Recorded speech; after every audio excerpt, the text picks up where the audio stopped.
ഏട്ടാ, അവൾ ഉറക്കെ വിളിച്ചു. അങ്ങനെ ഒരു വിളി അവൻ പ്രതീക്ഷിച്ചിരുന്നില്ല. അവൻ അത്ഭുതത്തോടെ അവളുടെ മുഖത്തേക്ക് നോക്കി. ഒരു നിമിഷം അവൾ നിശബ്ദയായി. ഞാനൊരു കാര്യം പറയട്ടെ? പറഞ്ഞോളൂ, കേൾക്കാനല്ലേ ഞാനിവിടെ ഇരിക്കുന്നത്. നിനക്ക് എന്തും എന്നോട് തുറന്നു പറയാം. എന്നെ ഇഷ്ടമല്ലെങ്കിലും പറയാം, ഇഷ്ടമാണെങ്കിലും പറയാം. ഒരുമിച്ചൊരു ജീവിതത്തിൽ വരുന്നതിന് നിനക്ക് എതിർപ്പാണെങ്കിൽ അതും പറയാം. എന്തും നിനക്ക് പറയാം. ധൈര്യമായിട്ട് പറഞ്ഞോളൂ, ഞാൻ നിന്നെ ഒന്നും പറയില്ല. ഒന്നും എനിക്ക് വിഷമം ഉണ്ടാക്കുകയുമില്ല. നീ ധൈര്യത്തോടെ പറഞ്ഞോളൂ. നിൻ്റെ സന്തോഷം മാത്രമാണ് എനിക്ക് വലുത്. അവൾക്ക് കോൺഫിഡൻസ് കൊടുത്തു. എനിക്ക് ഏട്ടനോട് ഇഷ്ടക്കുറവൊന്നുമില്ല. ഞാൻ എൻ്റെ സ്വന്തം ഏട്ടനായിട്ട് തന്നെയാണ് കണ്ടിരിക്കുന്നത്. ഞാൻ എൻ്റെ മരിച്ചുപോയ ചേച്ചിയുടെ ഭർത്താവ് എന്നതിനെക്കാട്ടി ഉപരി എൻ്റെ ഒരു സ്വന്തം സഹോദരൻ, അങ്ങനെയാണ് ഞാൻ കണ്ടിരിക്കുന്നത്. പെട്ടെന്ന് ഈയൊരു ബന്ധത്തിലേക്ക് വന്നപ്പോൾ അതെനിക്ക് ഉൾക്കൊള്ളാൻ പറ്റുന്നില്ല. അമ്മയ്ക്കും അച്ഛനും ഒന്നും എന്നെ മനസ്സിലാവുകയില്ല. എനിക്ക് ഏട്ടൻ എന്നെ മനസ്സിലാക്കുമെന്ന് എനിക്ക് തോന്നി. അതുകൊണ്ടാണ് ഏട്ടനോട് ഞാൻ പറയുന്നത്.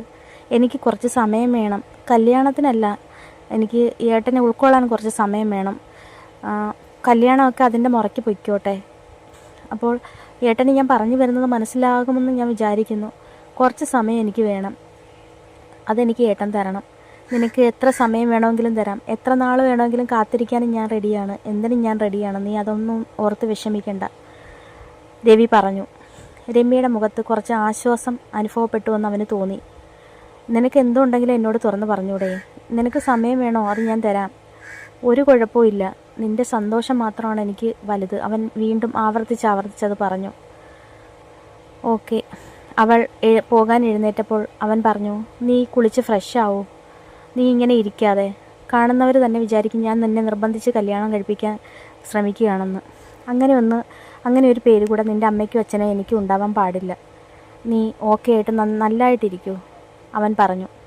അവൾ റൂമിലേക്ക് പോയി കുളിച്ച് ഫ്രഷായി നല്ല ഡ്രസ്സ് എടുത്തിട്ട് അത്യാവശ്യം ഒരുങ്ങി വെളിയിലേക്ക് വന്നു.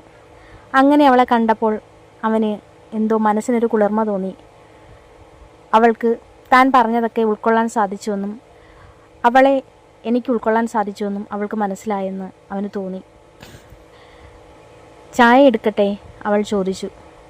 അവൾ അടുക്കളയിലേക്ക് പോയി. അവന് വിശ്വസിക്കാൻ പറ്റുന്നുണ്ടായിരുന്നില്ല അവളിലെ മാറ്റം. അവൾ ചായ എടുത്തുകൊണ്ട് വന്ന് അവന് കൊടുത്തു. അതിനുശേഷം അവൾ മറുവശത്തിരുന്നു. അവന് സന്തോഷമായി. ഇങ്ങനെയൊരു മാറ്റം താൻ പ്രതീക്ഷിച്ചിരുന്നില്ല. കുഴപ്പമില്ല, ഇങ്ങനെ മാറുമെങ്കിൽ അവൾ ഇനിയും മാറും. അവൾ ഉറപ്പായിട്ടും മാറും. അവൻ്റെ മനസ്സ് മന്ത്രിച്ചു.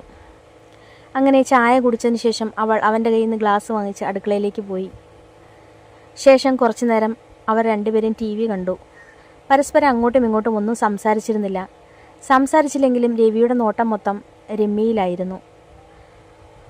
ആ കുട്ടി നന്നായിട്ട് വിഷമിച്ചിരുന്നു എന്ന് അവന് തോന്നി. 20 വയസ്സല്ലേ ഉള്ളൂ. അതിൻ്റേതായിട്ടുള്ള പക്വതയെ അതിനുള്ളൂ. കുറച്ചും കൂടെ കഴിഞ്ഞു മതിയായിരുന്നു വിവാഹം. അവൻ്റെ മനസ്സിൽ എന്തോ പോലെ തോന്നി. അവളെ കാണുന്തോറും അവനും ഒരു സങ്കടം അനുഭവപ്പെട്ടു. അവൾക്ക് വേണ്ടുന്നതെല്ലാം ചെയ്തു കൊടുക്കാൻ ഞാൻ തയ്യാറാണ്, അവൻ മനസ്സിൽ മന്ത്രിച്ചു. അങ്ങനെ അവൾ TVയിലും അവൻ അവളിലെ നോക്കിയിരുന്നു. അവൻ്റെ കണ്ണ് മുഴുവനും അമ്മയും അച്ഛനും വരുന്നതുവരെ അവളിലായിരുന്നു, അവളെ തന്നെയായിരുന്നു. അപ്പോൾ അതിലെ നെക്സ്റ്റ് സ്റ്റോറിയുമായിട്ട് നമുക്ക് വീണ്ടും കാണാം. നിങ്ങൾക്ക് ഈ സ്റ്റോറിയുടെ ഈ ഭാഗം ഇഷ്ടമായെങ്കിൽ ലൈക്ക് ചെയ്യാനും കമൻറ്റ് ചെയ്യാനും സബ്സ്ക്രൈബ് ചെയ്യാനും മറക്കരുത്. അതുപോലെ എൻ്റെ സ്റ്റോറിയുടെ തുടക്കം മുതൽ നിങ്ങൾ കേൾക്കുകയാണെങ്കിൽ ഈ സ്റ്റോറി എന്താണെന്ന് നിങ്ങൾക്ക് മനസ്സിലാകും. അപ്പോൾ നമുക്ക് അടുത്ത എപ്പിസോഡിൽ കണ്ടുമുട്ടാം.